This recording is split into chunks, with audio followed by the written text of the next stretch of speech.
Showed up. Matter of fact, T.I. went on there and told them people they was beneath his son. That multi-millionaire rapper who come from Bankhead, who rich son grew up entitled, in affluence, he told them poor people that they was peasants.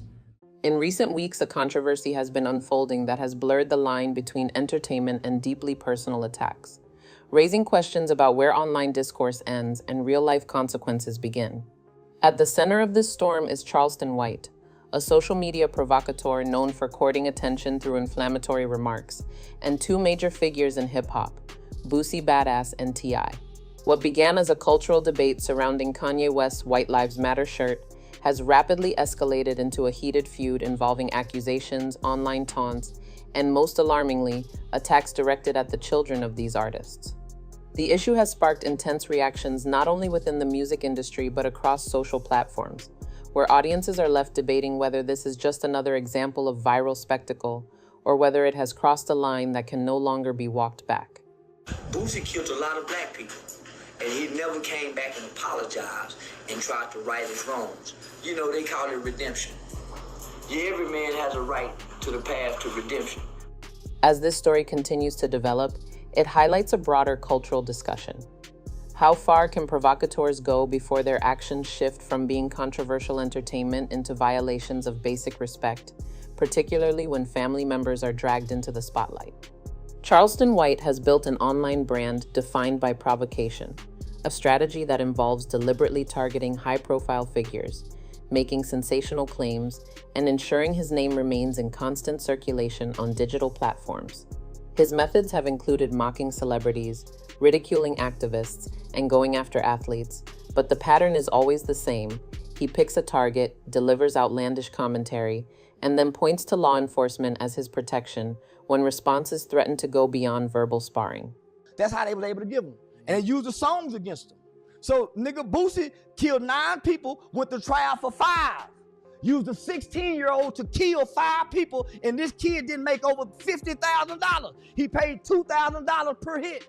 A well-known example of this came during his clash with Soulja Boy, where Charleston famously pepper-sprayed the rapper and then bragged about it online, framing himself as untouchable because any retaliation could result in immediate police involvement. This tactic makes him a unique figure in the internet age, someone who amplifies outrage while cloaking himself in legal immunity.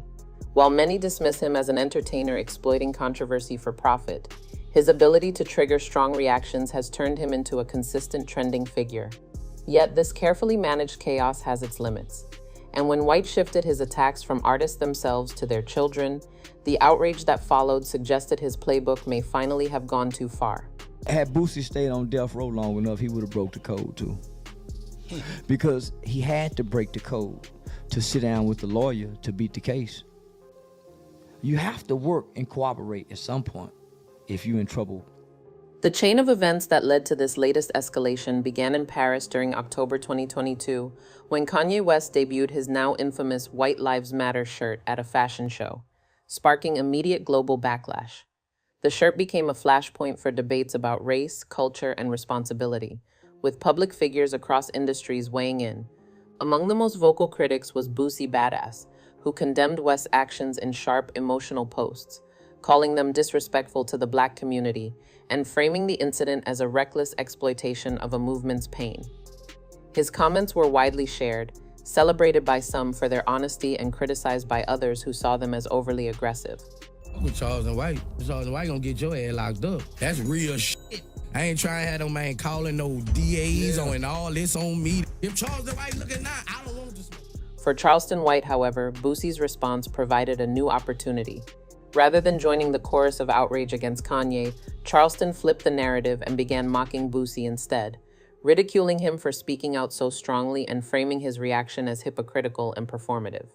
By doing so, Charleston inserted himself directly into a larger cultural conversation, while ensuring that the focus shifted back toward his own commentary. What could have remained a disagreement over Kanye's controversial fashion statement quickly transformed into the foundation of a far more personal conflict between White and Boosie, a conflict that would soon spiral beyond music or public commentary and into the realm of family. Lil Boosie, you hollering you the last one left. I was gonna wait to the end of this. I was gonna wait to the end of this Vlad video, but I'm gonna go and tell you now, little Boosie. Let me tell you something, little Boosie. You must forget.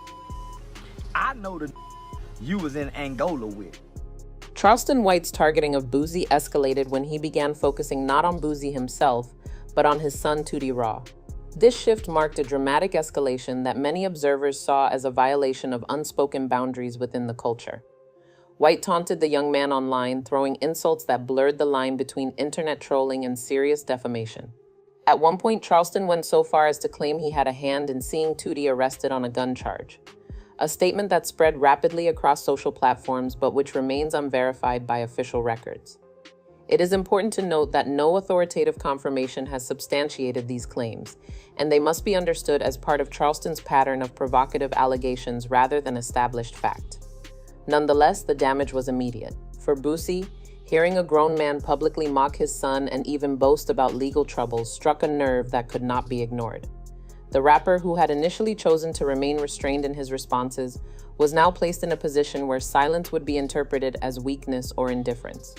Since I never respond or talk about Charleston White, I think people done put in their head like, I'm afraid of somebody, but bro, I'm not afraid of nobody but God, bro. This was no longer a matter of artistic differences or cultural debates. It had become personal, direct, and potentially dangerous. White's taunts had crossed a threshold, and in doing so, he exposed himself to a kind of backlash that thrives on loyalty, honor, and parental protection. The situation grew even more complicated when Charleston White set his sights on another target, King Harris, the son of Atlanta rapper T.I. In this instance, Charleston mocked King's upbringing, labeling him spoiled, soft, and someone trying to imitate a street life that was never truly his. These remarks struck deeply, both for King, who has worked to craft his own identity in the shadow of his famous father, and for T.I., who quickly made it clear that family was off limits. They've been dealing with that little nigga for a minute, homie. But he not what he professing and proclaiming to be. His mom and daddy know that. He been getting special privilege because he's T.I. son throughout all his life. He don't know that though. He think whatever he doing is because he doing it. No, it's because T.I. your dad. King Harris did not stay quiet. He responded directly through Instagram Live, delivering his own unfiltered criticism of White and promising consequences if their paths ever crossed in real life. His reaction went viral, fueling further debates about generational identity, authenticity, and respect. T.I. then entered the conversation himself, calmly but firmly drawing a line in the sand. Any attacks on his son would not be tolerated. Unlike past disputes that stayed within the realm of music or public image, this confrontation cut into the core of parental responsibility and pride. For T.I., as for Boosie, Charleston's actions represented more than an internet stunt. They were a direct affront to his family's integrity. White, of course, doubled down, even later ridiculing a separate father-son viral moment involving T.I. and King in 2023. By continuing to fan these flames, White made it evident that his goal was not resolution but perpetual escalation, ensuring his name remained synonymous with controversy. As the drama unfolded, public reactions split sharply, creating two dominant narratives that reflected the complexity of online culture. On one hand, many fans applauded Boosie and T.I. for defending their children, praising them as fathers willing to stand firm against a provocateur exploiting their families for entertainment. Social media was filled with comments like, "That's what a real dad does," with supporters viewing the rapper's actions as honorable and necessary. On the other hand, a more skeptical faction argued that by responding so forcefully, the rappers were inadvertently feeding Charleston White's business model, which depends entirely on maximizing visibility and controversy. These critics suggested that every reaction, every public warning, and every shared clip only added fuel to White's platform, turning outrage into engagement and engagement into revenue. This dynamic, where defenders of family values were simultaneously accused of enabling their antagonist, illustrated the paradox of digital drama. And that they was beneath his son. And now all of a sudden, you see me and my celebrity friend didn't rock with me. The internet rewards attention regardless of intent, meaning that even condemnation contributes to the cycle of amplification. The split in reactions highlighted the broader dilemma faced by public figures in the digital age. Silence can appear weak, but responses can backfire by rewarding the very provocateurs they seek to shut down. Despite the divided opinions online, One principle stood out as nearly universal across hip-hop culture and beyond. You can insult a man's career, mock his choices, or criticize his public image, but you do not attack his children. This unwritten rule has existed for decades, rooted in a shared understanding of respect, family, and the limits of public conflict. In this case, Charleston White's decision to drag Tootie Raww and King Harris into the spotlight was viewed not as bold commentary, but as a violation of a sacred boundary. It underscored a larger truth. While controversy may generate clicks, family is not content to be consumed and discarded. Boosie's quiet but firm warning and T.I.'s measured statement both carried more weight than shouting matches ever could, because they were delivered not as entertainers defending reputations, but as fathers defending children. The distinction matters, and it is why their responses resonated so strongly even with people outside the music industry. The outrage that followed Charleston White's attacks reflected more than fandom. It reflected a collective acknowledgement that some lines once crossed carry consequences that no viral clip can erase. In covering a story as volatile as this one, separating verifiable fact from online rumor becomes critical. Here is what is established. Kanye West's White Lives Matter shirt sparked widespread backlash in 2022. Boosie condemned it publicly. Charleston White mocked Boosie for his stance and began escalating the conflict by targeting his family. T.I. and his son King Harris were later drawn in after White's attacks expanded. These moments are confirmed through public statements, interviews, and recorded posts. What remains less certain are Charleston's claims regarding Boosie's son Tootie Raww, particularly the assertion that he was personally responsible for legal trouble.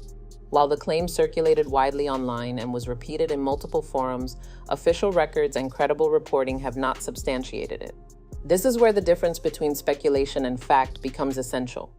Rumors generate buzz and provoke reaction, but presenting them as truth risks misleading audiences and inflaming already volatile situations. In this sense, Charleston White thrives precisely in the gray area between what is known and what is whispered, leveraging speculation as a tool to amplify conflict. Audiences, however, must remain cautious, recognizing that while the internet rewards sensational claims, the line between rumor and reality is both significant and consequential. Today, the situation remains unresolved, with tensions simmering and the possibility of further escalation looming. What began with a controversial shirt in Paris has spiraled into a multi-layered feud involving three of hip-hop's most talked-about figures and their families. Boosie and T.I. have made their positions clear. Family will not be disrespected, and their children will not be treated as props for online amusement. Charleston White, however, continues to operate on his established pattern, dismissing critics, doubling down on provocation, and positioning himself as untouchable by leaning on the idea that legal systems will shield him from retaliation. The unresolved nature of this story raises broader questions about online culture and accountability. How do we handle figures who thrive on outrage and refuse to respect traditional boundaries? What happens when family becomes the collateral damage of clout chasing? And perhaps most urgently, where does this leave young men like Tootie Raww and King Harris, whose names have been turned into hashtags through no choice of their own? For now, the answers remain unclear, and the audience continues to watch, speculate, and react in real time. One thing, however, is certain. This story has not reached its conclusion, and in the age of viral drama, the next chapter may be only a single post away.